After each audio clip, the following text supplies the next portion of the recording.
नमस्कार, स्वागत है आपका 5 शहर 5 खबर में। मैं हूं आपके साथ पारुल। मध्य प्रदेश की 5 बड़ी खबरें आपको बताने जा रहे हैं जिन पर दिन भर हमारी नजर होगी। तो 5 तस्वीरें सबसे पहले आप देख लीजिए आपकी टेलीविजन स्क्रीन पर।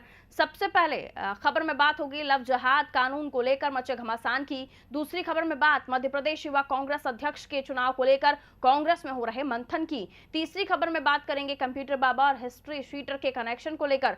चौथी खबर में हम बताएंगे कि कैसे हरदा की एक महिला सऊदी अरब में फंस गई और अब पीएम से मदद की गुहार लगा रही है। वहीं पांचवी और अंतिम खबर राजधानी भोपाल में लगातार बढ़ रही कोरोना की रफ्तार को लेकर।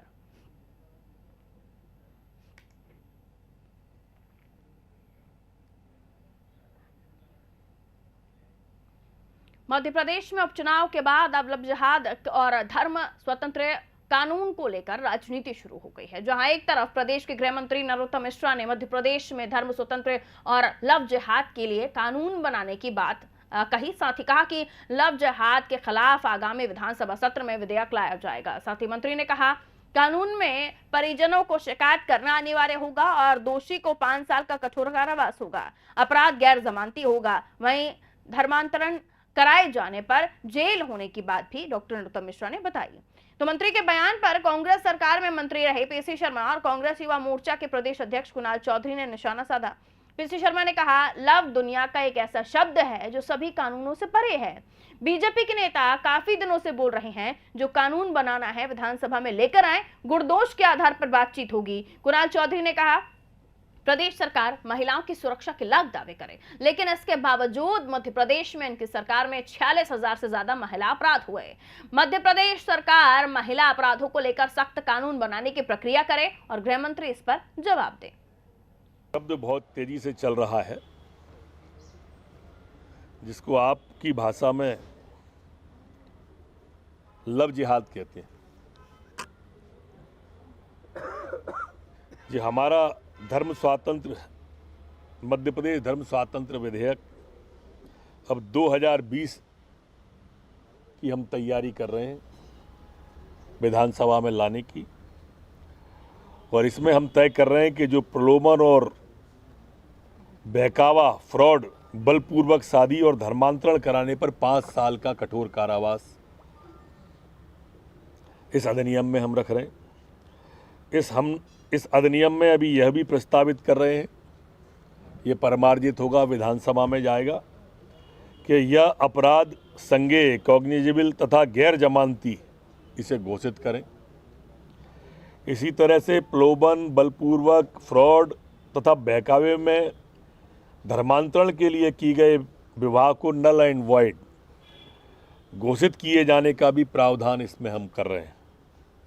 इस अधिनियम में इस अपराध को घटित करने वाले में सहयोग करने वाले व्यक्तियों को भी अपराध घटित करने का मुख्य व्यक्ति की तरह ही आपराधिक सहभागिता माना जाएगा।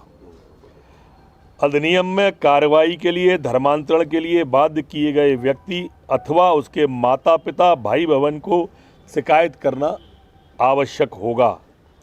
शादी के लिए धर्मांतरण करने वाले व्यक्ति अथवा उसका धर्मांतरण करने वाले धार्मिक व्यक्ति को जिला दंडाधिकारी को 1 माह पहले सूचना दिया जाना आवश्यक होगा। इस अधिनियम को हम अगले सत्र में विधानसभा में ला रहे हैं। ये बहुत दिन से इनके सभी नेता बोल रहे हैं ये, लेकिन कानून लाएं विधानसभा में, गुणदोष के आधार पर उस पर चर्चा होगी। निश्चित तौर पर लव जो है ये दुनिया का एक ऐसा शब्द है जो ऊपर वाले की, ईश्वर की देन है और ये सभी कानूनों से परे है। निश्चित तौर पर ये भारतीय जनता पार्टी की सरकार में महिलाओं पर अत्याचार, उनके प्रति अपराध लगातार बढ़ते जा रहे हैं और महिला आयोग बना है, उसको एक तरफ काम नहीं करने दे रहे, तो बढ़ेंगे केसेस। इसके लिए पूरी शिवराज जी की सरकार जिम्मेदार है। मुख्यमंत्री जी इन सब चीज़ों को मुझे लगता है टालने का प्रयास करेंगे। सबसे पहले तो विधानसभा आहूत होना चाहिए और विधानसभा अध्यक्ष का चुनाव होना चाहिए, और विधायक अपनी बात को केवल विधानसभा में रख सकता है। तो वहाँ होगी तो ये 6 महीने से 8 महीने से विधानसभा चली नहीं। 28 क्षेत्रों में केवल जहाँ चुनाव थे वहाँ के इन्होंने बहुत सी चीज़ें चुनाव के समय तथाकथित स्वीकृत की है, लेकिन बाकी जो विधायक हैं मध्य प्रदेश पर के हर पार्टी के, विधानसभा हो तो अपनी बात रखेंगे कि हमारे ये सब विकास कार्य होना है, लोगों के ये काम होना है। तो ये इन सब चीज़ों पे चर्चा हो कि आम आदमी को राहत कैसे मिले। भाई आप रबड़ को खींचते जा रहे हो, खींचते खींचते टूट जाएगी रबड़, इतना खींच रहे हैं लोग, परेशान हो रहे हैं। ये सब बातों पर चर्चा होगी और निश्चित तौर पर जो मंत्रिमंडल का विस्तार तो जब ही करेंगे ना जब जो चुनाव हार गए। मध्य प्रदेश में लगभग इनकी सरकार में 46,000 से ज्यादा बलात्कार प्लस महिला अत्याचार की घटनाएं हो रही है और रोज मध्य प्रदेश में हम देख रहे हैं किस प्रकार से घटना हो रही है। गृह मंत्री पहले उसके ऊपर जवाब दे और उसके ऊपर कार्रवाई करने का काम करे, जो कानून बने उन्हें सख्त बनाने का काम करे। सिर्फ किसी को डराने धमकाने के लिए कानून की बात नहीं, जो भी महिला सुरक्षा के कानून बनते हैं उसमें कांग्रेस हमेशा साथ रहती है, पर सिर्फ कानून बनाने से महिलाओं की सुरक्षा नहीं होगी कि सरकार को कहीं ना कहीं जो माफिया है, जो गुंडे हैं, जो मवाली है, इनके ऊपर कार्रवाई करना पड़ेगी। पर जो सरकार चलाने का काम कर रहे हैं वो माफिया के साठ गांठ के साथ सरकार चल रही है, तो कहीं ना कहीं मध्य प्रदेश की जनता ठगी हुई महसूस कर रही है। स्पष्ट रूप से मध्य प्रदेश की जनता की हालत खराब है। तो उपचुनाव में बड़ी जीत के बाद अब सरकार लव जिहाद के मामले को लेकर सख्त है और एक ऐसा कानून लेकर आने वाली है जिसके बाद अगर इस तरह की किसी भी घटना को कोई अंजाम देता है तो उस पर तो कार्रवाई होगी ही, उसके साथ सहयोग करने वाले पर भी सजा का प्रावधान होगा। लेकिन पीसी शर्मा साहब या फिर विपक्ष की बात करें तो इस मामले में बीजेपी को घेर रहे हैं। पीसी शर्मा साहब ने क्या कहा आपने सुना, उन्होंने कहा कि कानून लेकर आए, गुणदोष पर बात होगी वगैरह वगैरह। और इस चीज को समझने की हम कोशिश करते हैं। आशीष मंगल सोनी विशेष संवाददाता फोन लाइन पर इस वक्त मौजूद हैं। आशीष, पहले तो ये लव जिहाद के बारे में बताइए, किस तरह का कानून आएगा और उसके बाद जो पॉलिटिक्स हो रही है इस पर, उसके बारे में भी हम बात करेंगे। बिल्कुल, मध्य प्रदेश में धर्म स्वातंत्र विधेयक 2020 विधानसभा के आगामी सत्र में पेश किया जाएगा और विधानसभा से मंजूरी मिलते ही ये कानून का रूप धारण कर लेगा। दरअसल लव जिहाद को लेकर प्रलोभन, बहका या बहला फुसलाकर जबरन शादी या धर्मांतरण पर 5 साल के कठोर कारावास का प्रावधान इस विधेयक में किया गया है। अधिनियम के अंतर्गत यह भी प्रस्तावित रहेगा कि ये अपराध संज्ञेय और गैर जमानती हो। जबरन धर्मांतरण से हुए विवाह को शून्य घोषित किए जाने का प्रावधान किया जाएगा। जबरन धर्मांतरण के अपराध को घटित करने में सहयोग करने वाले जो भी लोग होंगे उनके विरुद्ध मुख्य आरोपी की तरह ही आपराधिक सहभागी के रूप में कार्यवाही की जाएगी। धर्मांतरण और धर्मांतरण से किए जाने वाला विवाह के 1 माह पूर्व जिला दंडाधिकारी यानी कलेक्टर को संबंधित व्यक्ति और धर्मांतरण कराने वाले दोनों को ही सूचना देना होगी। यानी लव जिहाद के नाम पर अब केवल धर्म परिवर्तन कराकर शादी कराई जाती है, तो इसको लेकर मध्य प्रदेश सरकार ने सख्ती अपना ली है। उत्तर प्रदेश के बाद मध्य प्रदेश में इस तरह का कानून बनाया जा रहा है, तो निश्चित तौर पर आने वाले समय में, क्योंकि लव जिहाद इस समय केरल हाई कोर्ट से जो सिलसिला शुरू हुआ, जो कोर्ट ने टिप्पणी की, उसके बाद पूरे देश भर में लव जिहाद को लेकर खासतौर पर सख्ती भी अपनाई गई और अब यहाँ पर मध्य प्रदेश सरकार कानून बनाने जा रही है। यदि इस तरह से कोई भी मामला आता है तो उसको संज्ञेय अपराध की, संज्ञेय और गैर जमानती श्रेणी में डाला गया है। रही बात राजनीति की, पारुल, तो आमतौर पर सरकार कोई विधेयक लाती है तो सत्ता दल जो होता है उसका विरोध करने के लिए विपक्ष हमेशा तैयार रहता है और स्वस्थ लोकतंत्र की परंपरा भी है कि विपक्ष विरोध करे, लेकिन ये विरोध गुण दोषों के आधार पर किया जाता है तो ये लोकतंत्र के लिए अच्छा होता है। अब देखना होगा कि जब ये विधेयक विधानसभा में पेश किया जाता है तो विधानसभा में कांग्रेस क्या दलीलें रखती है, क्योंकि पूर्व विधि मंत्री तो साफ तौर पर कहते हुए नजर आ रहे हैं कि लव जो है वो कानून से परे होता है। ऐसे में इसके किस गुण दोष के आधार पर वो बात करेंगे, ये देखना यहाँ पर देखना होगा कि क्या पीसी शर्मा विधानसभा में जब ये विधेयक रखा जाता है तो उस चर्चा में शामिल होते हैं और चर्चा में भी शामिल होते हैं तो वो किस गुणदोष की बात कर रहे थे और क्या गुणदोष वहां पर। एक चीज और क्लियर कीजिएगा आशीष, कुणाल चौधरी इसे महिला अपराध से जोड़कर देख रहे थे, लेकिन जिस तरह से बताया जा रहा, आपने भी बताया कि धर्म परिवर्तन पर अगर बात होती है, अगर जबरदस्ती धर्म परिवर्तन के नाम पर लव जिहाद जैसी चीजें होती हैं तो इस पर कार्रवाई होगी, लेकिन क्या लव जिहाद को महिला अपराध से जोड़कर देखना, कुणाल चौधरी की बातें आप कैसे देखते हैं? देखिए, लव जिहाद के नाम पर यदि धर्म परिवर्तन कराकर शादी की जाती है तो निश्चित तौर पर यदि महिला या उसके परिवार से जुड़ा हुआ कोई भी व्यक्ति शिकायत करता है तो निश्चित तौर पर इस पर सख्त कार्रवाई की जाएगी और इससे महिला अपराध से जोड़कर देखा भी जाना चाहिए, क्योंकि यदि धर्म परिवर्तन किया जाता है तो क्या संबंधित महिला की स्वीकृति है, संबंधित महिला के साथ उसके परिवार की स्वीकृति है। यदि किसी भी तरह की कोई शिकायत होती है तो इस पर कार्रवाई की बात की जा रही है। और यदि इस तरह से विवाह करने के पहले सरकार, इस विधेयक के अंतर्गत साफ कहा गया है कि 1 माह पहले कलेक्टर को ये सूचित करना होगा कि धर्म परिवर्तन कर रहे हैं और धर्म परिवर्तन के बाद अमुक व्यक्ति से शादी करेंगे। तो जब पूरा 1 महीने पहले इसका जानकारी दी जाएगी तो सरकार अपने स्तर पर जांच करेगी कि क्या वास्तव में स्वीकृति के साथ ही धर्म परिवर्तन किया जा रहा है या जबरदस्ती धर्म परिवर्तन करवाया जा रहा है। तो बिल्कुल किसी तरह की रोक टोक नहीं है, लेकिन परिवार की सहमति हो और उसको लेकर पहले से सूचना दी जानी होगी कलेक्टर को। सिर्फ इतना ही है, इसे इतना ज्यादा प्रचार करने की जरूरत नहीं है जितना विपक्ष से करने की कोशिश कर रहा है। बहरहाल लेकिन कहा जा रहा है कि विधेयक आएगा विधानसभा में और उस पर गुणदोष पर बात होगी, तो एक अच्छी बात है। और जैसे कि आपने भी कहा कि एक अच्छी परंपरा है, स्वस्थ लोकतंत्र में ये होना भी चाहिए। बहुत शुक्रिया आशीष जानकारी देने के लिए। और चलिए बात करेंगे अगली खबर की। मध्य प्रदेश युवा कांग्रेस के अध्यक्ष पद के चुनाव जल्द कराए जा सकते हैं। इसके लिए कांग्रेस ने प्रक्रिया भी शुरू कर दी है, साथ ही नेतृत्व चुनाव मॉडल पर विचार कर रहा है। बता दें, प्रदेश में अब तक 3,15,000 युवा कांग्रेस के सदस्य हैं जो अपना पसंदीदा अध्यक्ष चुनेंगे। हालांकि अध्यक्ष पद का चुनाव सीधे मतपत्र के जरिए कराया जाए या जिस उम्मीदवार की जितनी ज्यादा मेंबरशिप है उसे नॉमिनेट कर दिया जाए। इन दोनों में से कौन सा मॉडल अपनाया जाएगा, इस बारे में युवा कांग्रेस के राष्ट्रीय अध्यक्ष का फैसला वो लेंगे। फिलहाल जो युवा नेता अध्यक्ष पद की दौड़ में हैं उनमें विक्रांत भूरिया, अजीत बोरासे का नाम आगे चल रहा है। प्रदेश में युवा कांग्रेस अध्यक्ष और उनकी कार्यकारिणी का चुनाव पिछले 2 साल से चल रहा है। विधानसभा के 2018 में हुए आम चुनाव से पहले युवा कांग्रेस के चुनाव कराए जाने का कार्यक्रम था, लेकिन प्रदेश कांग्रेस अध्यक्ष कमलनाथ ने इस प्रक्रिया को विधानसभा चुनाव तक रुकवा दिया था। इसके बाद 2019 में लोकसभा चुनाव की वजह से ये प्रक्रिया फिर रुक गई। इधर कांग्रेस संगठन में नए जोश और ऊर्जा के संचार के लिए फिलहाल कर्नाटक और तेलंगाना में चुनाव प्रक्रिया शुरू हो गई है। राष्ट्रीय युवा कांग्रेस इकाई ने मध्य प्रदेश में चुनाव प्रक्रिया कराए जाने के लिए मकसूद मिर्जा को प्रदेश रिटर्निंग ऑफिसर बनाया है। मिर्जा का कहना है कि मध्य प्रदेश में चुनाव प्रस्तावित हैं, इस दिशा में प्रक्रिया चल रही है। फिलहाल काला पीपल से विधायक कुणाल चौधरी युवा कांग्रेस के अध्यक्ष हैं, वो पिछले 5 साल से इस पद पर बने हुए हैं। और जानकारी देंगे वैभव गुप्ता, विशेष संवाददाता फोन लाइन पर इस वक्त मौजूद हैं। तो कुणाल चौधरी 5 साल से इस पद पर हैं, लेकिन 2 साल से चुनाव टल रहे हैं। अब अगर वाकई प्रदेश कांग्रेस के अगर हम युवा अध्यक्ष की बात करें, युवा कांग्रेस अध्यक्ष मध्य प्रदेश, तो अगर कोई नया नाम निकलकर सामने आता है तो जाहिर है कार्यकर्ताओं में जोश होगा और कांग्रेस की कुछ हद तक युवा वोटर्स में पैठ बनेगी। तोमर, वैभव, बिल्कुल थोड़ा सा पीछे जाना होगा पाल जी। जैसा आपने कहा कि कमलनाथ ने यूथ कांग्रेस के चुनाव नहीं होने दिए, लोकसभा के वक्त भी और विधानसभा के वक्त भी।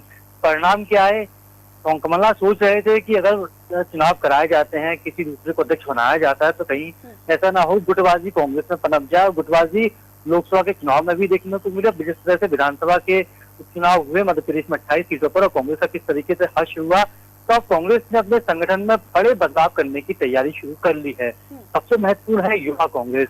युवा कांग्रेस, NSUI और महिला कांग्रेस, कांग्रेस के 3 ऐसे संगठन हैं जो सीधे सीधे जनता से कनेक्ट करते हैं। जहां महिला कांग्रेस की बात की जाए तो महिलाओं से कनेक्ट करता है, यूथ कांग्रेस की बात की जाए तो युवाओं से, और NSUI जो छात्र कल वोटर बनने वाले हैं उनसे सीधे कनेक्ट करके उन्हें कांग्रेस की विचारधारा से जोड़ते हैं।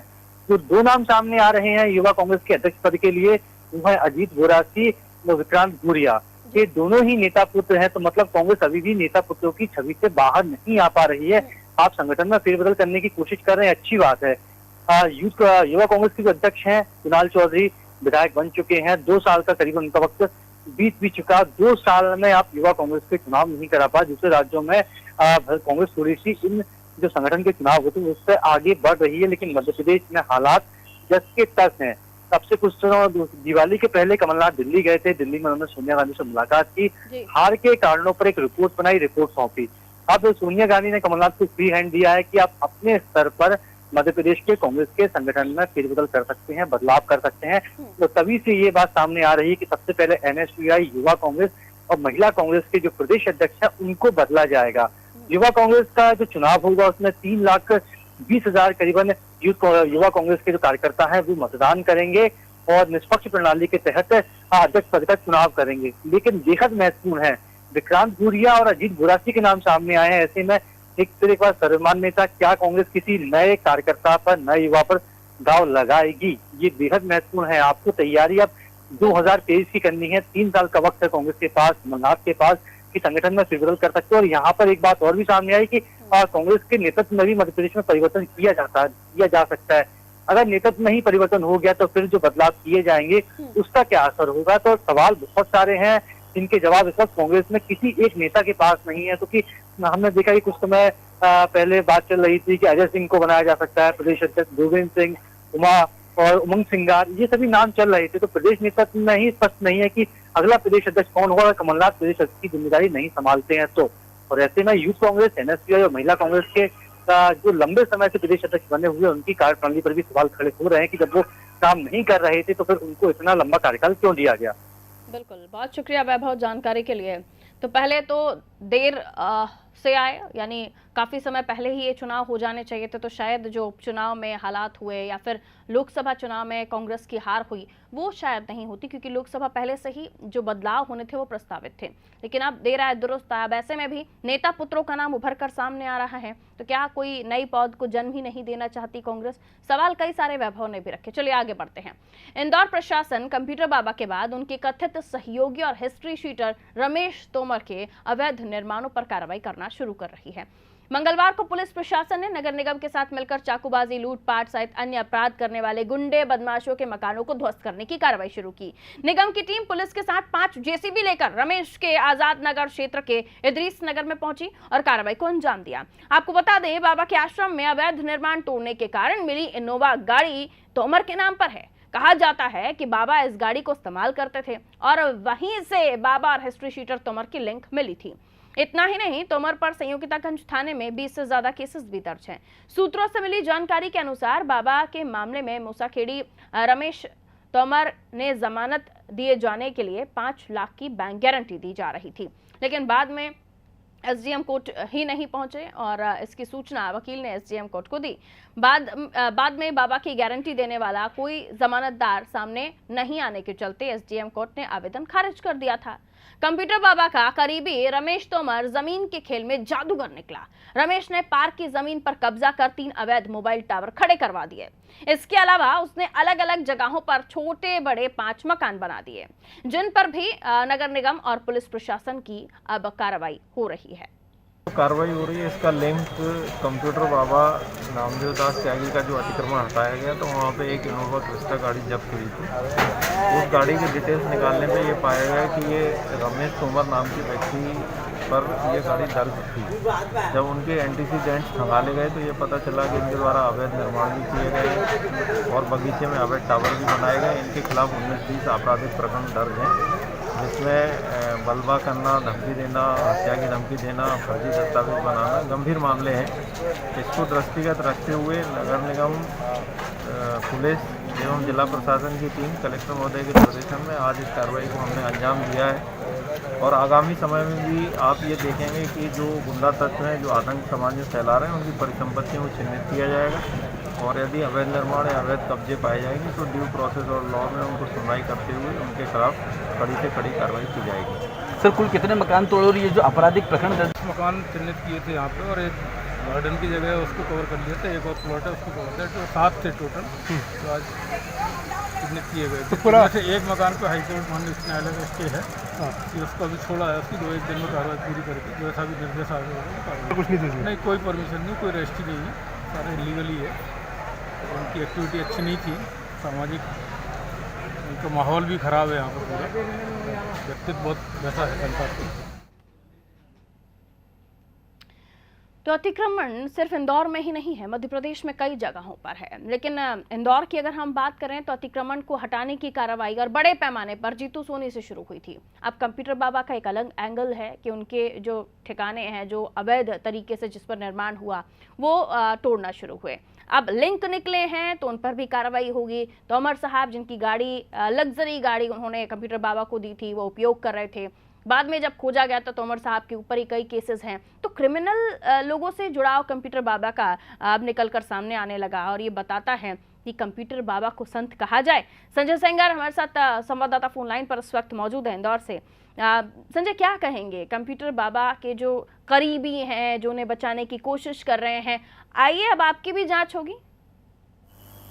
देखो पारुल, मैं आपको बता दूं कि कंप्यूटर बाबा को कंप्यूटर बाबा बनाने वाले ही रमेश तोमर हैं। ओके जी, रमेश तोमर ने आज से 8 साल पहले कंप्यूटर बाबा का विवाद जिला प्रशासन से हुआ था। तभी कंप्यूटर बाबा को उपलाइज करने के लिए तकरीबन 8 से 10 लाख रुपए आज से 10 साल पहले उन्होंने खर्च किए और राजबाड़ा पर एक बहुत बड़ा संतों का समागम करके बाहर से संतों को भी बुलाए। तो कंप्यूटर बाबा को इंदौर के अंदर लॉन्च करने वाला ही रमेश तोमर है, क्योंकि रमेश तोमर पहले पैसे से बस का ड्राइवर हुआ करता था। बस के ड्राइवर से जब इंदौर आया और इंदौर में अपने आपराधिक प्रवृत्ति के कारण उसने कई सरकारी जमीनों पर कब्जे करने के बाद कई कॉलोनियां काटी।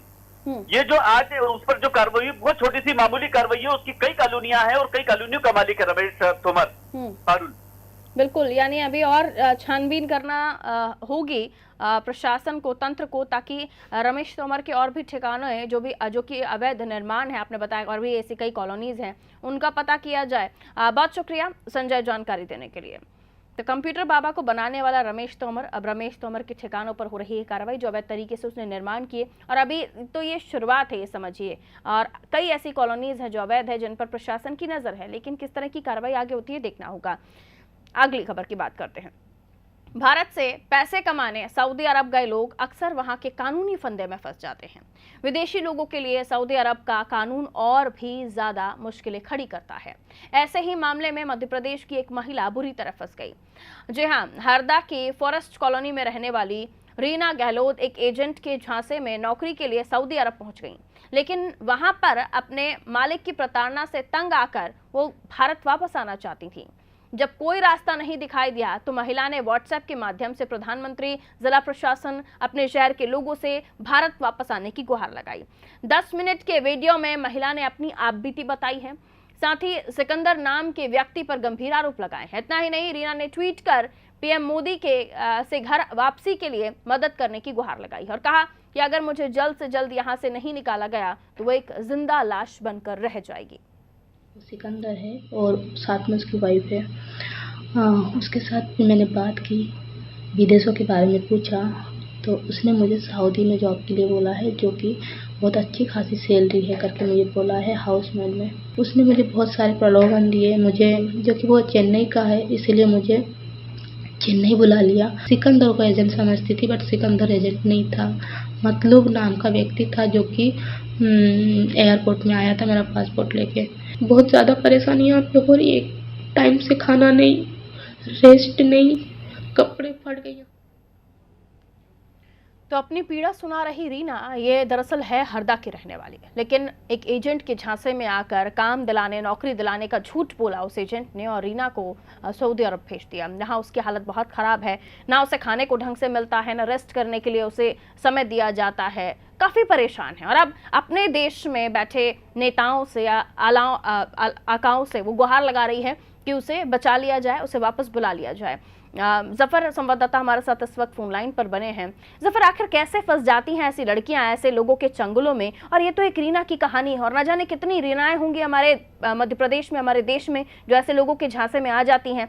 क्यों कोई कार्रवाई ऐसे लोगों पर नहीं होती? अभी रीना को बचाने के लिए कोई मुहिम छेड़ी गई है क्या? प्रशासनिक तंत्र कोई काम कर रहा है? और जो व्यक्ति जिसका इनाम ले रही है, क्या उसे पकड़ा गया है? जफर जी पारुल जी, बिल्कुल बताना चाहूंगा। हरदा से उन्हें करीब 28,000 रुपए सैलरी देने का वादा दलाल सिकंदर, जो चेन्नई का रहने वाला है, किया गया था। परंतु अब उन्हें वहाँ सिर्फ 28,000 रुपए सैलरी देने का वादा कर सिकंदर दलाल जो उन्हें लेकर गया था, चेन्नई का रहने वाला है, परंतु अब उन्हें वहाँ सिर्फ 18,000 रुपए प्रति माह सैलरी मिल रही है और मानसिक प्रताड़ना भी बहुत उनके साथ हो रही है। वहाँ पर उनका परिजनों का ऐसा आरोप है वहाँ पर उनके। चलिए मैं लौटती हूँ आपके पास। जफर, बंसीलाल जी हमारे साथ इस वक्त फोन लाइन पर जुड़े हुए हैं, जो कि रीना के हस्बैंड हैं। बंसीलाल जी, आपका स्वागत है अनादि टीवी में। जी नमस्ते। बंसीलाल जी, आपकी जो धर्म पत्नी है वो उस वक्त सऊदी अरब में है और वहाँ वो फंस गई हैं, वो आने के लिए बार बार कह रही हैं। आपकी तरफ से कहाँ कहाँ अपील की गई और कोई मदद का आश्वासन मिला है आपको अभी तक? नहीं, अभी तक तो कोई मदद नहीं मिली मैम। आज कल ही करा है हमने, तो अभी क्या है कि उनको वहाँ पूरी क्लियर बताते नहीं है वो, बाकी अभी कुछ दिनों से काफी तकलीफ दे रहे हैं। वो पहले भी वो इसलिए कर रही थी कि साथ बच्चों का भविष्य हो जाए। ये भी 6 महीने पहले भी ऐसी बात हुई थी, तो उस समय भी उनके साथ मारा कुटी की थी और मोबाइल वगैरह उनका छुड़ा लिया था। और फिर मेरी बात हुई थी उनके एजेंट से जो सिकंदर है, तो उन्होंने ये बोला था कि आप 4.5 लाख रुपए जमा कर दो तो हम वापस कर देंगे। तो मैंने कहा सर हमारे पास इतना पैसा होते तो फिर वो कमाने के लिए वहाँ क्यों जाती है। तो फिर बोले अभी तो हम देखते हैं, बोले 1 साल के बाद फिर वापस कर देंगे। तो फिर से उन्हें अभी तकलीफ होने लगी वहाँ पे, और मेरा भी स्वास्थ्य ठीक रहता नहीं, मैं हार्ड वर्किंग कर नहीं पाता हूँ। हार्ट पेशेंट, ब्लड प्रेशर है और 3 बेटियां हैं। अभी कहाँ आप जा चुके हैं मदद के लिए, मुझे ही बताइए बंसीलाल जी। नहीं अभी तो कहीं नहीं गए, अभी तो सिर्फ आवेदन दिया है कलेक्टर महोदय को, क्योंकि मैं ज्यादा भागदौड़ कर नहीं पाता हूँ। क्या कह रहे हैं इस मामले में जी? बात हुई आपकी कलेक्टर साहब से, उनसे नहीं आवेदन दिया है मैडम जी, अब देखो क्या होता है। चलिए, यानी फिलहाल कोई मदद के लिए आगे नहीं आ रहा है आपने पेपर वर्क जो था, डॉक्यूमेंट जो थे वो आपने कलेक्टर साहब को एक आवेदन के माध्यम से पहुंचा दिए हैं, सुपुर्द कर दिए हैं। एक आवेदन दे दिया है। ठीक है, रीना से कोई और बातचीत हो पाई आपकी, उसका और क्या कहना है, किस तरह की परेशानियां?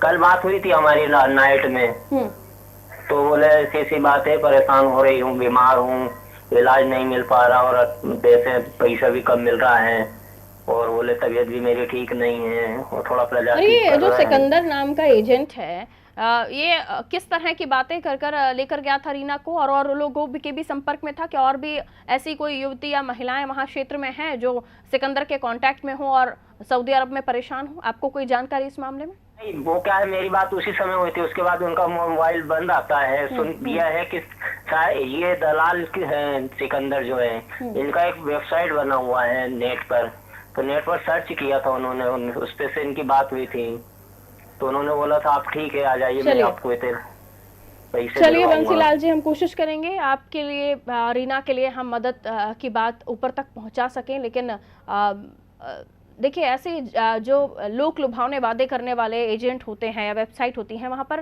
पहुंचने से पहले 10 बार सोचना चाहिए, उनकी पूरे छानबीन करनी चाहिए, उसके बाद ही ऐसी वेबसाइट से नौकरी या लालच जो दिया जाता है उसके बारे में बात करनी चाहिए। रीना वहां पहुंच गई, परेशान हो रही है आने के लिए वापस। 6 महीने पहले उनके साथ इस तरह की घटना हो चुकी है, मारपीट की जा चुकी है, अब एक बार फिर उन्होंने हिम्मत की है, और देखना ये होगा कि आगे रीना को बचाने के लिए कौन आगे आता है। मध्य प्रदेश में जहां कोरोना की रफ्तार थोड़ी धीमी होती नजर आ रही है, सर्द मौसम होने के बाद भी प्रदेश के कई जिलों में कोरोना के कम मरीज मिल रहे हैं। राजधानी भोपाल में कोरोना पॉजिटिव मरीजों की संख्या में तेजी से इजाफा हो रहा है। मंगलवार को शहर में 200 नए पॉजिटिव मरीज मिले। साथ ही प्रदेश के पूर्व मंत्री और कांग्रेस के बड़े नेता कमलेश्वर पटेल भी कोरोना पॉजिटिव पाए गए हैं। उन्होंने खुद ट्वीट कर जानकारी दी, साथ ही संपर्क में आए लोगों से जांच कराने के लिए आग्रह किया। कोरोना पॉजिटिव मिलने वाले लोगों में कुलार थाना क्षेत्र से ज्यादा मरीज मिल रहे हैं। पुराने शहर में भी एक ही परिवार के 4 लोग पॉजिटिव पाए गए। शहर के ग्रामीण क्षेत्र से भी लगातार कोरोना पॉजिटिव मरीज मिल रहे हैं, जिनका सिलसिला लगातार जारी है।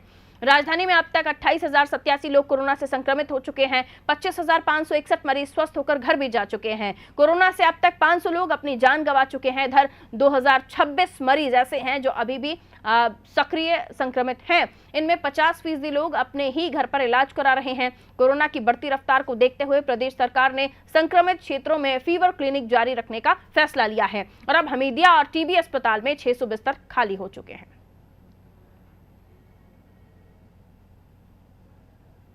और इसी के साथ बुलेटिन में फिलहाल के लिए इतना ही। आप देखते रहिए अनादि टीवी। नमस्कार।